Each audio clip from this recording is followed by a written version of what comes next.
السلام عليكم ورحمة الله تعالى وبركاته. في فيديو خفيف ظريف، واحد المعلومة بسيطة كيفاش نعرف أن واش الهاتف ديالي كيدعم خاصية ال NFC هويتي الرقمية ولا لا. أنا اختاريت هاد الطريقة، كتجي البلاي ستور كتكتب هويتي الرقمية كما كتشوفوا، كتطلع لنا هنايا.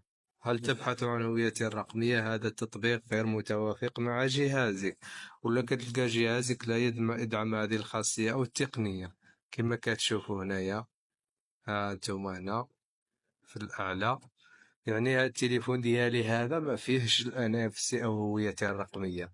أما من كيكون الجهاز كيدعم ديك الخاصية ديال هويتي الرقمية، مثلا هنا هو هذا الهاتف غادي ندخلو من الأب ستور، غادي نكتبو هنايا هويتي الرقمية.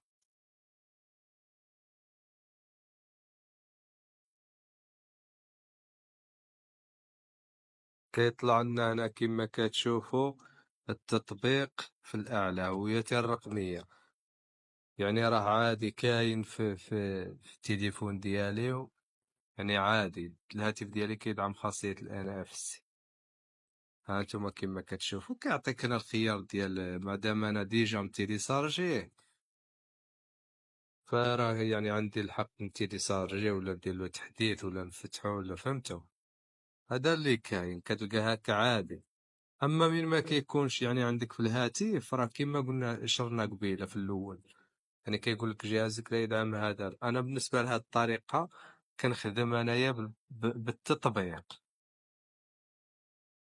يعني فهمتوا، يعني بالتطبيق كيجيني ساهل ومريح احسن من شي حاجه اخرى. كل واحد الطريقه الخدمه ديالو، كل واحد المعرفه ديالو. فمثلا هنايا هو هنايا فتح، ملي كتفتح التطبيق هذه هي الواجهه ديالو، هويتي الرقميه، وكتخدم به عادي. وتحياتي وشكرا للجميع.